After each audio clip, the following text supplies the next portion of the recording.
është një benefit për të gjithë. Si është pritur kjo lloj mendësie nga banorët, por edhe nga komuniteti i biznesit? Sfida më e madhe ka qenë ndërgjegjësimi.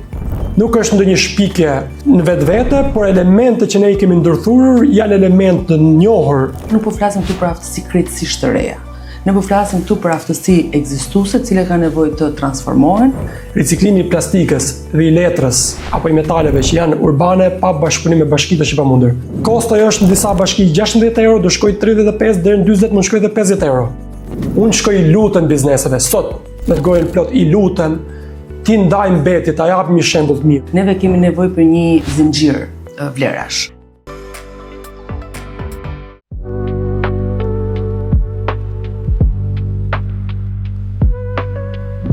Mirë se erdhët në këtë episod të tretë të këtij podcasti në Berat, aty ku ndarja e mbetjeve në burim është një model i suksesshëm biznesi. Riciklimi nuk është thjesht ndarja e qelçit, plastikës, kartonit. As vetëm rikthimi i tyre në një objekt të ri dhe në një energji të re. Është një stil se si ne bëjmë ekonomi dhe se si zhvillojmë komunitetin tonë. Në Shqipëri, menaxhimi i mbetjeve ka qenë dhe është aktualisht një nevojë e domosdoshme, por ndarja në burim e mbetjeve ende ka fillesat e veta. Ne ndodhemi në Berat, kur tashmë ky qytet e ka vendosur ta bëjë këtë model, kjo edhe me mbështetjen e agjencisë suedeze për bashkëpunim ndërkombëtar për zhvillim. Por nga ana tjetër edhe për të ofruar një model krejtësisht të shëndetshëm ekonomik. Do të njihemi në këtë episod të tretë me riciklimin si model biznesi. Berati çdo ditë më tepër po përmendet si një nga qytetet që po bën një punë të mrekullueshme në riciklimin e mbetjeve, kjo edhe për faktin shumë të thjeshtë që po bën një ndarje që në burim të tyre. Është një projekt shumë i bukur, i mbështetur edhe nga SIDA dhe për të kuptuar shumë më qartë çfarë po ndodh me Beratin konkretisht dhe cilat janë ato benefitet që vijnë pikërisht nga riciklimi, jemi këtu me kryetarin e bashkisë, zotin Ervin Ceca, për të marrë atë që është thelbi i gjithë këtij projekti dhe me sa biseduam ka edhe shifra shumë pozitive në këtë rast. Zoti Ceca, së fillim faleminderit që na pranuat zyrën tuaj për të folur për këtë fenomen që është shumë i rëndësishëm për jetën e komunitetit, pavarësisht se jo të gjithë jemi mjaftueshëm të informuar. Si filloi ky projekt në bashkinë tuaj? Që duhet ta pranojmë është edhe me mbështetjen e SIDA-s. Patjetër. Faleminderit dhe mirë se erdhët në Berat, kënaqësi ju kemi këtu. Ky projekt ka filluar para 3 vitesh në qytet. Ne kemi implementuar një projekt që fillon pra trajtimin e mbetjeve në burim, që fillon nga qytetari, nga familja dhe përfundon në qendrën e përpunimit të mbetjeve në landfill, që është një qendër e realizuar në bashkëpunim me SIDA-n, Agjencinë Suedeze të Zhvillimit, me mbështetjen financiare të qeverisë suedeze, të cilët na kanë mundësuar ekspertizën e tyre, know-how-n e tyre në mënyrë që ky të jetë një model i suksesshëm për Beratin. Po bëj një shpjegim shumë të thjeshtë. Si funksionon? Pra, si qytetari bën ndarjen dhe si përfundon qoftë pika e grumbullimit, por edhe më pas edhe tek ankandi që ju keni organizuar? Me projektin ne kemi pajisur gjitha pikat e grumbullimit në qytet me koshat veçantë, ku bëhen depozitimet e mbetjeve të ndara, pra plastika, letra, kartoni, qelçi, mblidhen, grumbullohen nëpërmjet kompanisë Berat City Green, pra është kompania jonë e pastrimit, e cila është 100% në pronësi të bashkisë. Bëhet transporti në pikën e grumbullimit, që është në afërsitë të landfillit, dhe aty pastaj stafi ynë bën sistemimin dhe ndarjen e mbetjeve, trajtohen kartoni, plastika, qelçi, ndahen dhe pjesa e mbetur pastaj depozitohen në landfillin e qytetit. Dhe këto mbetje të cilat janë të riciklueshme më vonë në një moment të dytë shiten nëpërmjet ankandeve tek bizneset e interesuara. Dhe do të përmendja në 6 mujorin e fundit kemi realizuar disa ankande dhe mund t'ju jap dhe disa shifra. Patjetër, me kënaqësi. Kemi shitur rreth 150 ton letër karton dhe 8.5 ton plastik. Pra le të themi është akoma këto janë blerë nga kompanitë tona të riciklimit. Po, nga kompanitë tona, pra është një benefit për të gjithë. Le të themi është një ekonomi qarkulluese, një zinxhir ekonomie qarkulluese që ka benefite jo vetëm për komunitetin, pra për një dis më të pastër, për një qytet më të pastër, por si shpritur kjo lloj mendësie nga banorët, nga qytetarët, por edhe nga komuniteti i biznesit, për të bërë këtë ndarje në burim të mbetjeve të tyre. Duhet ta pranojmë, nuk është një fenomen që ne e kemi në gjithë territorin tonë. Fillimisht me ato vështirësitë e veta, patjetër, por ajo që vëmë re ne është një ndryshim në mentalitet. Pra, komuniteti, por dhe biznesi kryesisht e ka kuptuar që ky është një proces që ka benefite. Fillimisht ne kemi një qytet më të pastër, kemi një qasje më miqësore ndaj mjedisit, por patjetër është dhe i efekti i ekonomisë qarkulluese, benefitet ekonomike. Janë të rëndësishme edhe për ne si bashki, patjetër. Në gjykimin tuaj, cila ka qenë sfida më e madhe në realizimin e këtij projekti? Krahas sfidave të përditshme, le të themi infrastrukturës apo flotës së mjeteve apo mbulimit të gjithë territorit, sfida më e madhe ka qenë ndërgjegjësimi. Dhe ne për këtë kemi ndërmarrë disa nisma konkrete, disa hapa konkrete dhe kemi filluar që me edukimin e gjeneratës së re, le të themi me këtë model riciklimi, pra model trajtimi të mbetjeve në burim. Pra kemi filluar me seanca informuese përveç se komunitetit, por edhe nëpër kopshtet apo shkollat, në mënyrë që gjenerata e re të ndërgjegjësohet për këtë lloj procesi. Ju e shprehët më herët që është një proces i cili përveç se ka një qytet më të pastër, sjell një qytet më të pastër, ka një qasje shumë më promjedisit, në aspektin financiar si rezulton? Patjetër që edhe në aspektin financiar ka benefite, jo vetëm për biznesin, por dhe për ne si bashki, pasi na redukton kostot. Le të themi, duke filluar që nga kapaciteti i landfillit, ne kemi mundësi që të shfrytëzojmë sa më gjatë kapacitetet e landfillit, duke krijuar kështu domosdoshmërisht atë vlerë të shtuar që na jep ne mundësinë për të ofruar shërbime publike më cilësore dhe më shumë shërbime publike. Ju më herët keni pasur një operator i cili kryente, le të themi, shërbimin e pastrimit të qytetit, tashmë e keni marrë si bashki përsipër për ta bërë këtë proces. Ajo çfarë unë dua të di është, a është një proces më i mirë menaxhueshëm në këtë lloj forme dhe a ka një qasje më shumë pranuese nga ana e komunitetit, pra nga banorët që të kenë këtë bashkëpunimin me një vullnet më të pastër për të hedhur kerat atje ku duhet, mbetjet atje ku duhet, për të bërë kujdes të shtuar. Ka qenë një vendimarrje jo e lehtë për ne si administrat. Por faktet tregojnë që ka qenë vendimi i dur. Ne sot e kemi më të menaxhueshëm këtë proces, e kemi plotësisht nën kontroll dhe vlerësohet dhe nga komuniteti, por edhe nga biznesi. Cilat janë komplimentet që merrni nga qytetarët dhe jo pa qëllim po jo bëj këtë pyetje sepse ajo çfarë duhet kuptojmë komplet si shoqëri është fakti që pas Beratit do të jenë edhe qytetet e tjera. Qytetarët patjetër që e vlerësojnë këtë proces, sepse ata janë përfituesit e parë. Berati ka një specifik, ne jemi një qytet turistik. Dhe ajo që vlerësohet jo vetëm nga qytetarët, por dhe nga turistët është pastërtia në qytet. Dhe besoj se ja kemi arritur ta përmirësojmë situatën. Dhe kjo ndjehet patjetër nga vlerësimet e qytetarëve, bashkëqytetarëve tanë, por dhe nga vizitorët e shumt që ne kemi gjatë gjithë vitit. Faleminderit për kohën dhe për intervistën. Ishte shumë kënaqësi. Faleminderit juve. Ajo që po ndodh në Berat është dëshmi se riciklimi është biznes, është vend e pune, është zhvillim. Dhe nëse është një formulë që funksionon në Berat, por nëse do ta mendojmë edhe me gjërë në Shqipëri, do të ishte ndarja e mbetjeve që në burim një zgjidhje shumë e mirë, jo vetëm për ekonominë, për mjedisin, për gjithë ne. Do të mbetet një pyetje që do ta diskutojmë në këtë panel të sotëm, pikërisht sepse do të flasim për riciklimin si biznes, për riciklimin si vend e pune dhe si zhvillim i qëndrueshëm. Jam këtu me një zotëri dhe një zonjë, vjen Lulzim Bauman nga Recycling Albania dhe përgëzime për parkun e riciklimit, jo thjesht për kompaninë e riciklimit.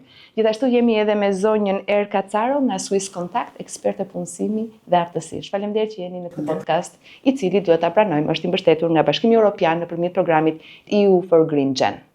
Zoti Bauman, do ta filloj me ju këtë intervistë. Ju keni shumë pak që keni hyrë në treg, le të themi shumë pak. Një vit, jeni në hapat tuaj. Çfarë është Recycling Albania dhe çfarë është parku i riciklimit?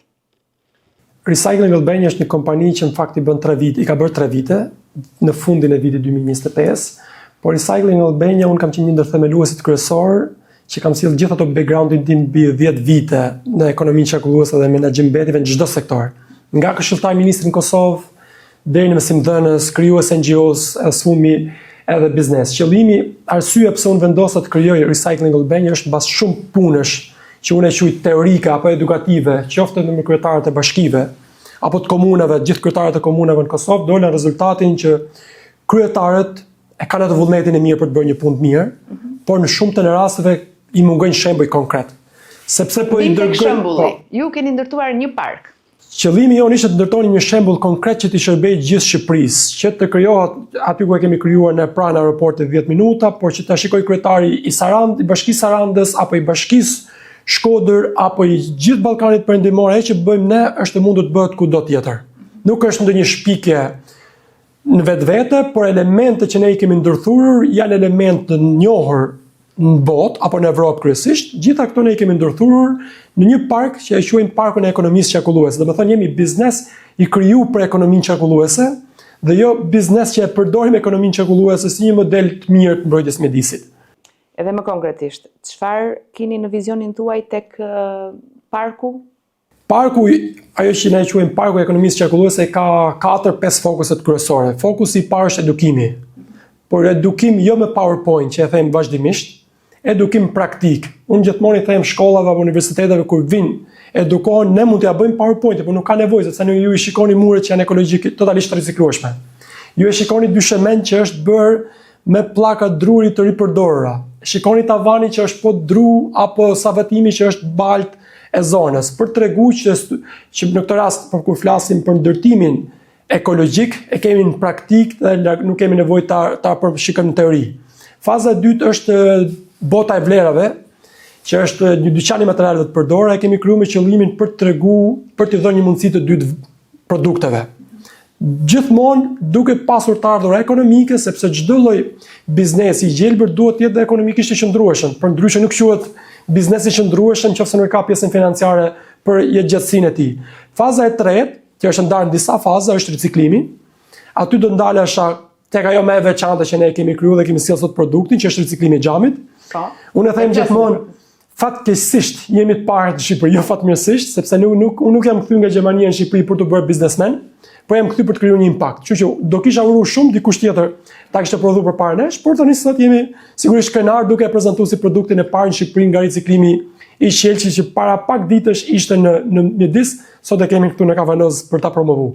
Tani ju nuk keni kthyer për të bërë biznesmen, por impakti do të thotë vende pune dhe do të thotë aftësi. Erka, në gjykimin tuaj, sa reale janë vendet e zhvillimit të karrierës, sepse jo thjesht vende pune, por zhvillimi i karrierës dhe aftësisë pikërisht në ekonominë e gjelbër?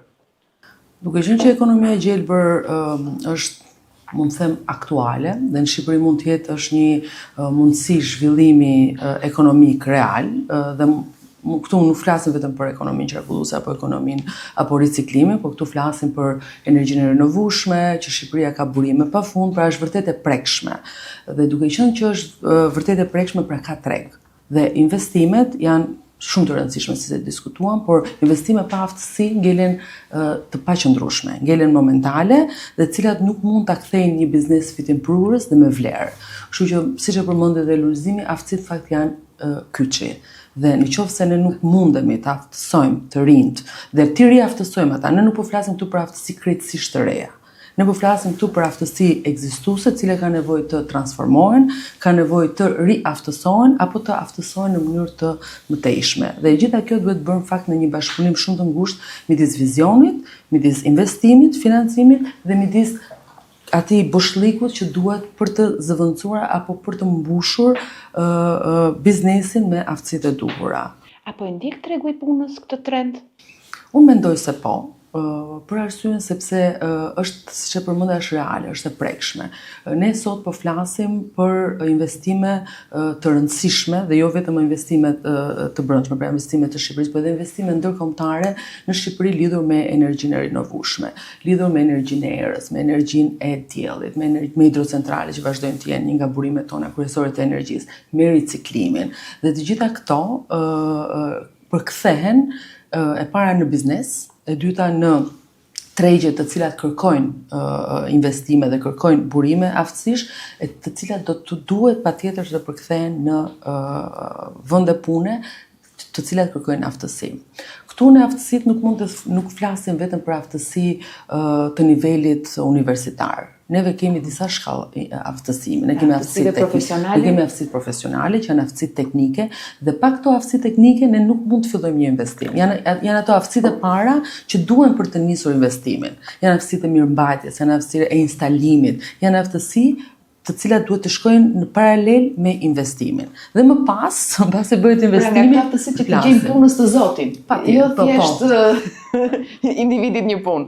Pra kjo është tregu. Pra duhet të vinë nga tregu, duhet të vinë nga nevoja dhe duhet ky dialogu i vazhduar midis biznesit, midis sektorit privat dhe qendrave të trajnimit, universiteteve, shkollave profesionale dhe kështu me radhë. Dhe thash, nuk po flasim për aftësi krejtësisht të reja. Jo, po flasim për profesionalizm. Pikërisht e profesionalizmit dhe te fakti që ju e shprehët që në fillim të intervistës. Edukimi. Kur flasim për edukim, e keni fjalën vetëm për ata kryetar bashkie, të cilët duhet ta kenë si vizion, apo edhe për kompanitë të cilët duhet të trajnojnë stafet e tyre, për të parë se mbetjet e tyre mund të jenë lëndë e parë për një biznes tjetër, tek stafet të cilët duhet të punojnë dhe të merren jo vetëm me nënshkrim kontratash, por edhe me proces teknik të punës.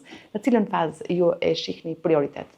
E përmendet rastin e bashkive, kur flasim për menaxhim mbetjesh, sidomos ato urbanet, ne vetë edhe si kompani jemi munduar shumë të punojmë me kompani business to business për ndarjen e materialeve të riciklueshme. Ja kemi dalë me disa, por është totalisht e pamundur me arrit një impakt gjerë pa bashkëpunuar me bashkitë. Riciklimi i plastikës dhe i letrës apo i metaleve që janë urbane pa bashkëpunim me bashkitë është i pamundur. Sot fatkeqësisht e them që aktori më i vështirë për të bashkëpunuar janë bashkitë. Kjo vjen për shumë arsye. Një arsye është se bashkitë akoma nuk e kanë atë ndërgjegjësimin se sa e rëndësishme është të riciklosh dhe sa e rëndësishme është të reduktosh sasinë e mbetjeve që dërgon në landfill. Sigurisht unë i kuptoj në këtë rast sepse i njoh shumë mirë bashkitë nga afër dhe e di që problemi i tyre kryesor është për të hequr mbetjet nga mjedisi, edhe pse ligjërisht bazuan strategjitë shqiptare, po ashtu edhe evropiane në perspektivën që kemi, është siç e kemi edhe këto gotën e bukur, redukto, ripërdor dhe riciklo, dhe kjo është e problemi që vullneti nuk e kanë. Sepse kanë prioritete tjera, por kur bie vullneti shoqërohet me aftësitë. Momenti që një kryetar bashkie din sa të vetëdijshme që kur ju vjen vera dhe ju vin turistët dhe fillojnë kronikat televizive për mbetje të rrugëve, sigurisht që janë të vetëdijshëm dëmin që u shkakton. Por kjo është vetëm për ta hequr mbetjen si mbetje totale të dëmshme për ta dërguar në landfill. Por akoma bashkitë nuk e kanë arrit ato vetëdijen maksimale që kur e dërgon në landfill, kosto është në disa bashki 16 euro, do shkojë 35 deri në 40, më shkojë edhe 50 euro. Dhe aty pastaj rriten aq shumë kostot e bashkive që janë të obliguar, të detyruar që të dërgojnë sa më pak. Dhe vetëm aty futet skema e riciklimit dhe ndarjes në burim. Se për momentin bashkitë pavarësisht se ligjit shqiptar e kërkon dhe i ka ato objektive shumë qarta, pothuajse interesi është shumë i pakët përveç ndonjë rasti special siç e përmendet Beratin. I lam bashkitë. Kalojmë tek kompanitë dhe tek punonjësit. Sa janë të mirë informuar ose sa janë ndjej nevojën që të jenë më të specializuar për tregun e punës. E thënë më shqip, i gjeni lehtë punonjësit tuaj? Ajo që do thojë ne po punojmë për ditë me kompani. Problemi është bizneset, Horeca sektor, që është hotelet, restorantet dhe kafet. Do ta them bindshëm nga eksperienca për qindra biznese që kam takuar nuk i intereson. Unë shkoj i lutem bizneseve sot me fjalën e plot, gojën plot i lutem ti ndaj mbetjet, a japim një shembull të mirë, se është e mira për gjithë. Ajo plastikë që ju ndani nuk do të bëjmë të pasur sepse aq vlerë ka plastika. As juve nuk do t'ju shkatroj infrastrukturën, sepse ju e keni një thes të zinj, shtoj edhe një thes jeshil, ose të dy të zinj, njëri për të riciklueshmet, njëri për organiket. Dhe ne vim jo marrim falas. Nga 100 biznese që kemi përmendur, pra pa kosto bashkie. Pa kosto bashkie, pa kosto biznesi. Për të mirë të mjedisit dhe të vullnetit mirë që kemi ardhur për ta bërë këtë punë në Shqipëri. Nga 100 biznese që pyesim, 8-10 fillimisht e japin një shprehje interesi, po më duket sikur e bëjnë më shumë për të na përcjell, për të mos na e prishur qefin, se sa në praktikë. Se kur vjen puna në praktikë, nga 100 nuk mbesin më shumë se 10, edhe ato 10 do t'i mbajsh me të mira, dhe kjo tregon që ligji në zbatim të bizneseve është shumë i ulët dhe biznesave nuk i intereson ajo pjesë. Përderisa të filloj presioni për të rritur normën e riciklimit seriozisht, dhe vetëm një ligj që nuk zbatohet, se ligje kemi plot. Gjitha na ofrojnë mundësinë për të arritur riciklimin, por në praktikë zbatimi është i dobët. Tani këtë e kemi problem kombëtar, çështjen e hartimit të ligjeve dhe të zbatimit të tyre, por ne do të zpresim në nivele më lokale, më të vogla, sepse në fund fare punët kryen nga njerëzit. Edhe në analizën tuaj, a ka interes të burimeve njerëzore të atyre individëve që janë në aftësi pune për të rritur profesionalisht dhe për të njohur një aftësi të re? Sepse nuk janë të reja, por duhet të shkojnë drejt një strukture më të re. Ka dhe aftësi të reja. Domethënë aftësi teknike përgjithsisht ato fillestare, le të themi, janë aftësi të cilat mund të merren dhe mund të ritransformohen lehtësisht, por pastaj kemi dhe aftësi të tjera më të komplikuara ose më në nivele më të larta që janë menaxhimi i të dhënave, raportimet, ruajtja e standardeve, cilësia, të cilat kërkojnë pastaj vërtet cilësi ose cilësi të reja, aftësi të reja. Megjithatë, për të vazhduar pak ku e la dhe Lulzimi, unë mendoj që neve kemi nevojë për një rakordim ose për një zinxhir vlerash. Pra nuk mund të kemi element të shkëputur. Pra interesi i bashkisë në një moment të caktuar, interesi i punëdhënësit në një moment dhe interesi pastaj i punëmarrësit në një moment tjetër. Nëse ne nuk krijojmë një zinxhir vlerash, incentivash dhe dobishmërie për të gjithë hallkat dhe për të gjithë aktorët, do jetë e vështirë pastaj për të mbajtur ishuj, të izoluar, funksional. Kështu kjo është pjesë e vizioneve dhe pjesë e strategjive që me çfarë unë kam kuptuar në Shqipëri, ne strategjitë i kemi shumë të mira. Se përgjithsisht i përkthejmë, i përshtasim dhe gjithë strategjitë, gjithë ligjet janë perfekte. Fatkeqësisht këto ligje dhe këto strategji përfundojnë në përsëritare dhe nuk përfundojnë të zbatuara ose bëhen të pazbatueshme, sepse mos harrojmë, ne jemi në një kontekst specifik dhe jo një ligj apo një strategji që funksionon në Gjermani apo funksionon në Zvicër, mund të funksionojë në Shqipëri. Kemi një kontekst tjetër. Absolutisht, kemi realitet të ri, një mendësi të re, kemi aftësi të tjera. Dhe duhet të punojmë me çfarë ne kemi. Dhe për të rakorduar aftësitë që nevojiten. Dhe ne nuk mund të aftësohemi sepse është mirë të aftësohemi. Nuk aftësohemi sepse duhen aftësitë e gjelbra. Se është bërë si fjalë trendi tani, aftësitë e gjelbra, ekonomia qarkulluese, por në fakt askush nuk e di vërtet çfarë do të thotë dhe çfarë do të thotë që unë të kem aftësi të gjelbra. E para është ndërgjegjësimi. Okej. Këtë do të pyesja pikërisht që çfarë duhet kuptoj një i punësuar, po edhe një sipërmarrës me aftësi të gjelbra. Përtej termit trendi, apo edhe për faktin që ne po bëjmë një podcast të dedikuar aftësisë dhe ekonomisë së gjelbër që të rritim nivelin e ndërgjegjësimit dhe edukimit. Duhet të punohet në paralel. Kjo është, nuk do lodhem s'kur së thëni, sepse ne nuk mund të krijojmë aftësi dhe shkolla dhe programe të reja, disiplina të reja, qoftë në të gjitha sistemet, edhe në arsim profesional, edhe në arsim pas të mesëm, apo dhe në arsim të lartë, nuk mund të krijojmë programe të tëra, të cilat mund të marrim kurrikula dhe të gatshme dhe të përshtasim, nëse biznesi nuk na thot na duhet. Pastaj këto aftësi ngelen si punë strategjive në sektor. Pra duhet të duhen. Biznesi duhet të fillojë procesin, duhet të fillojë investimet të shoqëruara pastaj me aftësi. Aftësitë e para që duhen që në fillim të një investimi dhe mendoj që këtu duhet të nisim dhe ne, sepse këtu është përshligu, janë aftësi teknike. Duhen njerëz të cilët duhet të mirëmbajnë pajisjet. Këto investimet miliona euro që ne flasim, këto pajisjet vërtet vendosen, por nëse nuk ke teknik që e mirëmban, teknik që di se si funksionojnë, teknik që i vën në punë, atëherë ngelet gjithmonë diçka ose e papërdorur, është si këto në shkolla profesionale për shembull, shumë shpesh për shkak të donacioneve të ndryshme, donatorëve të ndryshëm, sillen pajisje shumë moderne.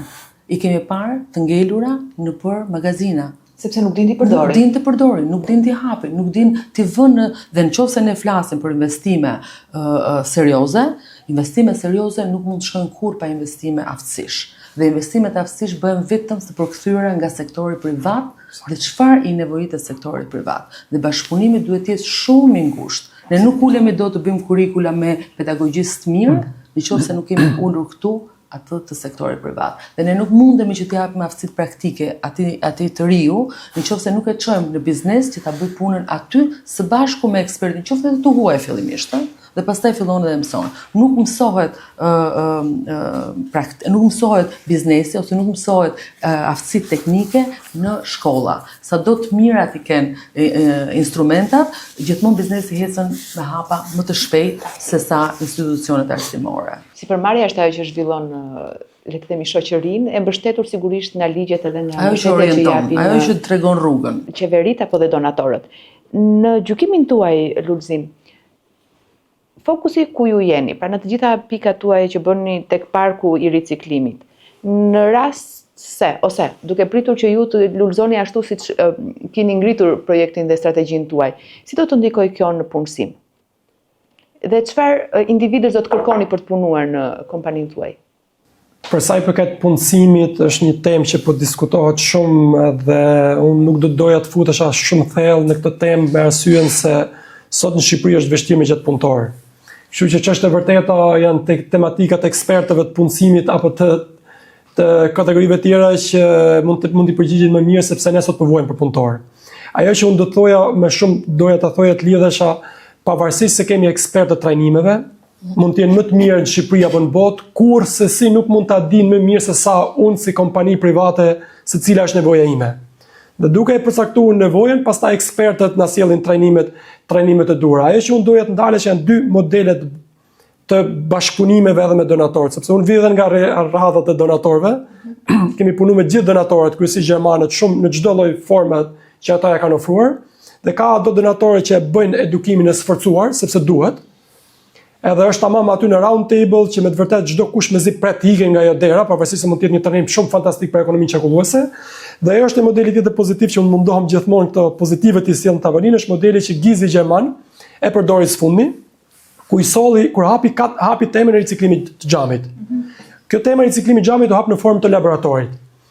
Çdo kompani mund të aplikonte për të bërë pjesë e këtij mbështetje financiare potenciale. Në bazë të kërkesave që përcaktoi Gizi gjerman, i nxorri 4-5 aktorë kryesorë që të bëhen pjesë një grupi për të krijuar një biznes të riciklimit të xhamit. Një biznes ishim ne ekspertë ekonomisë çakulluese, por ne nuk e kishim informacionin teknik të riciklimit të xhamit. Për këtë arsye u fut një partner nga Kosova që kishte mbi 3 vite që riciklonte dhe ai njihte më mirë xhamin. Sigurisht duhej edhe një ekspert i grumbullimit apo gjithë sistemit tjetër, gjithë bashkë ne ulëm, edhe Gizi gjerman tha, ju duhet të komunikoni bashkë sepse vetëm bashkë i arrini aftësitë kualifikuese për të marrë donacionin. U bët bashkë? Sigurisht që u bën bashkë, sepse kishin interes të marrë mbështetjen, pa ajo e bërja bashkë është një ndër projektet e vetme më të suksesshme donatorëve. Shumë projekte, siç u tha edhe nga parafolësia, është që blihen pajisjet më të bukura, nuk din t'i ndezi kush. Edhe i blejnë për sy e për faqe. Bëjnë strategji për sy e për faqe. Ajo e bërja bashkë. Bërja bashkë dhe ju nxorët dy lloj, kjo duket si krip kur e shef na.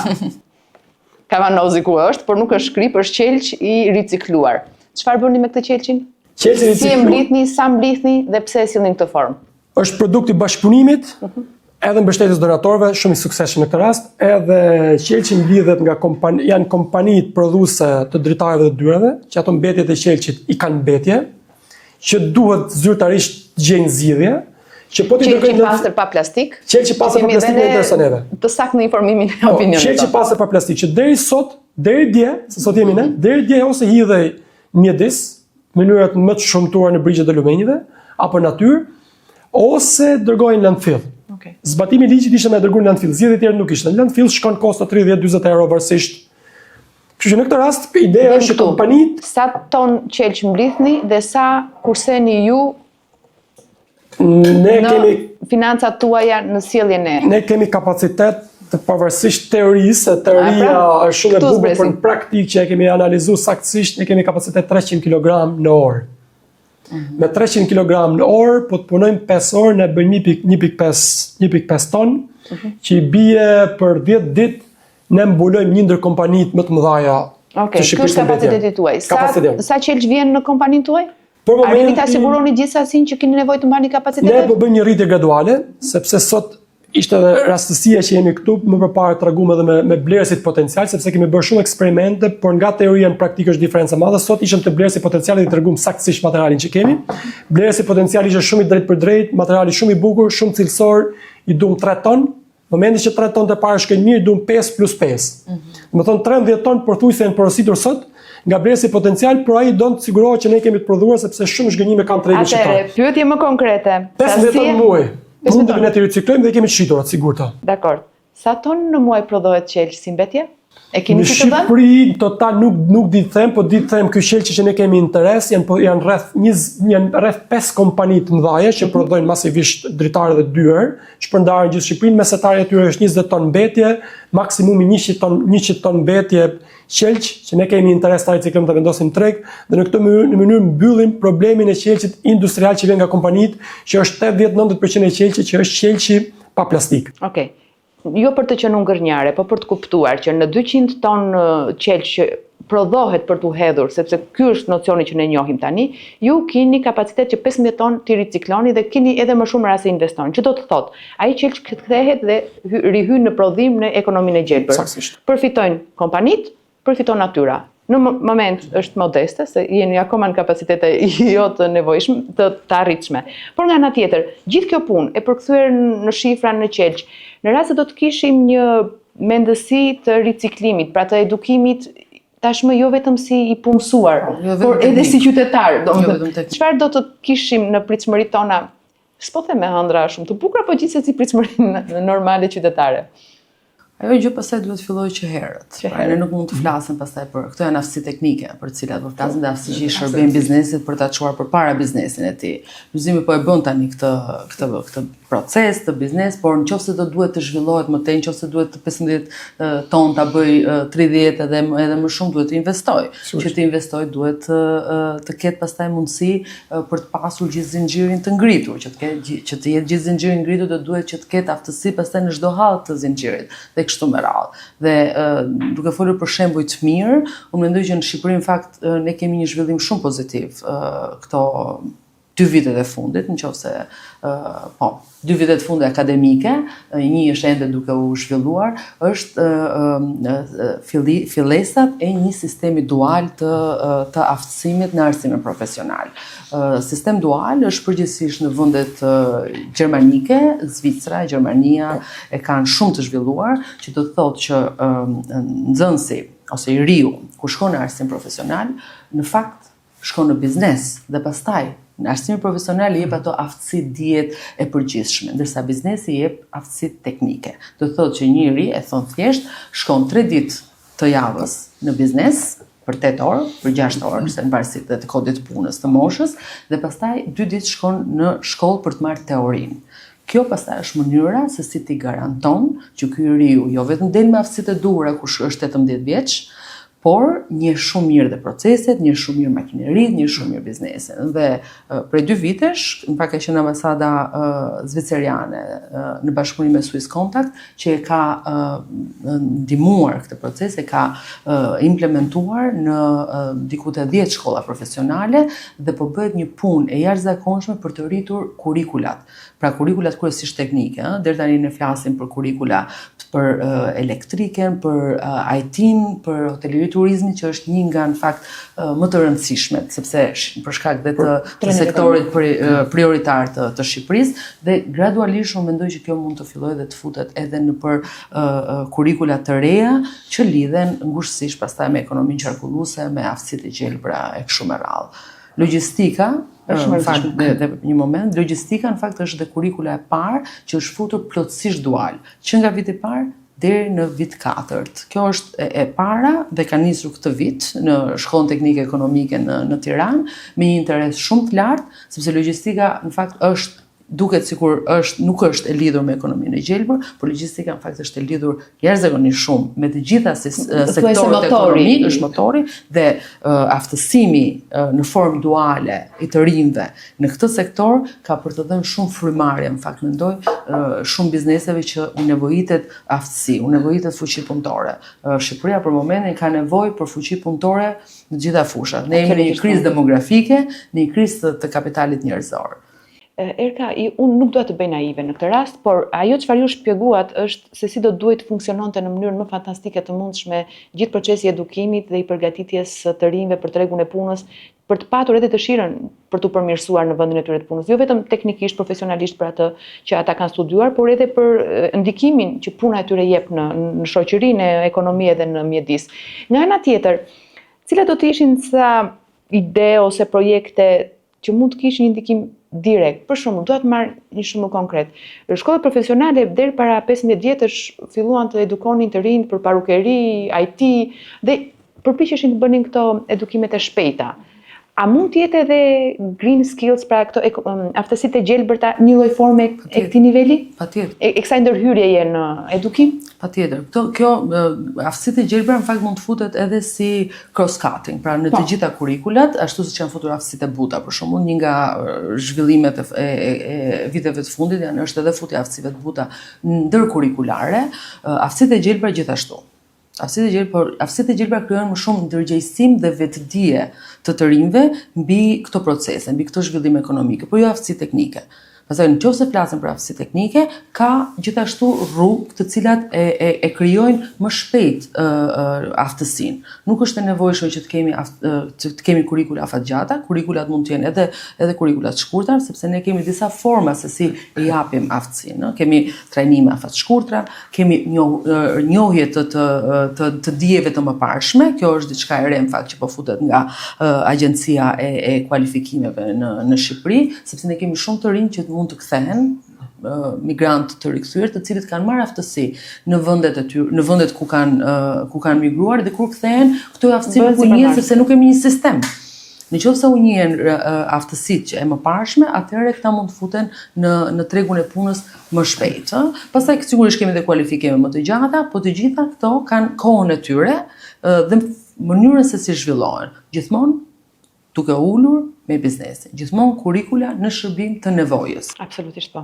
Dhe për mesazh të fundit, Lulzim, nuk doja ta kishit me kryetarët e bashkive, sepse ata e kanë marrë qartë mesazhin edhe nga ky podcast, por me kolegët tu, sipërmarrës, dhe me ata që duan të punojnë në kompani të këtij niveli, edhe të kësaj mendësie. Mesazhi është jo vetëm për kolegët e biznesit, sepse nga eksperjenca ime 10 vjeçare kolegët e biznesit janë më realistët nga gjithë kolegët e tjerë, prandaj nuk ka nevojë mesazh nga unë. Mesazhi është i tillë që ato mënyrën e zhvillimit nga lart poshtë ne e kemi konsumuar në shumë drejtime. I kemi bërë ato strategjitë shumë të bukura mbas kërkesave të Bashkimit Evropian me radhë, që janë shumë pak të implementueshme. Ju keni hyrë në BE para gjithëve. Shumë pak të implementueshme. Problemi është sot me fillu nga poshtë lart, me dalë në terren për të parë problemin. Dhe kjo është sigurisht mesazh për donatorët, edhe për qeverinë shqiptare, që për t'tregu ku e kemi problemin. Kur dalim jashtë shikojmë shumë qartë problem. Një problem ishte riciklimi i qelçit. Hajta ta zgjidhim atë problem. Edhe fillojmë nga problemi drejt zgjidhjes. Aty kemi dalin nevojat konkrete për aftësitë, aftësitë teknike apo të buta, dhe gjitha këto dalin njëra mbas tjetrës derisa krijohet modeli i startupit. Në momentin që një startup funksionon në laborator, ose siç jemi ne me sasinë 500 kg ditë, do funksionojë edhe 5000 kg edhe në gjithë botën, paktën Ballkanin. Sa mund të shkoni edhe tek riciklimi termik, jo vetëm tek riciklimi mekanik. Sigurisht, kjo është fazë. Nëse nuk fillojmë këtu, nuk shkojmë dot atje. E njëjta gjë është sot problem tjetër është grumbullimi i mbetjeve, riciklimi i mbetjeve, riciklimi i gomave. Tani qelçi u kaloi. E dham shembullin pozitiv, po funksionon tani biznesi e din vetë shumë mirë se do ta zgjerojmë se momenti që ecën puna mirë, do krijojmë para, do ta bëjmë gjithë Shqipërinë.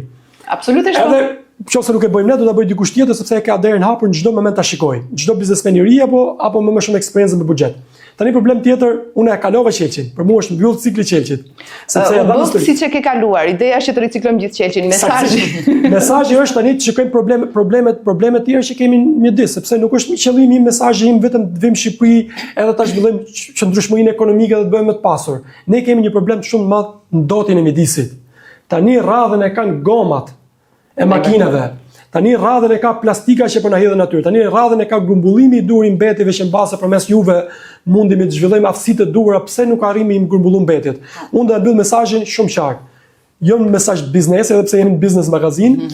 Problemi biznesi është fitim, duhet ta japim patjetër si mesazh. Sigurisht, problemin e kemi të ndotja duhet zgjidhet dhe aty është edhe një mundësi për të bërë biznes qëndrueshëm, siç e kemi arritur ne, dhe shkënëria më e madhe që mund të arrish, pason mjedisin edhe fiton para edhe jeton.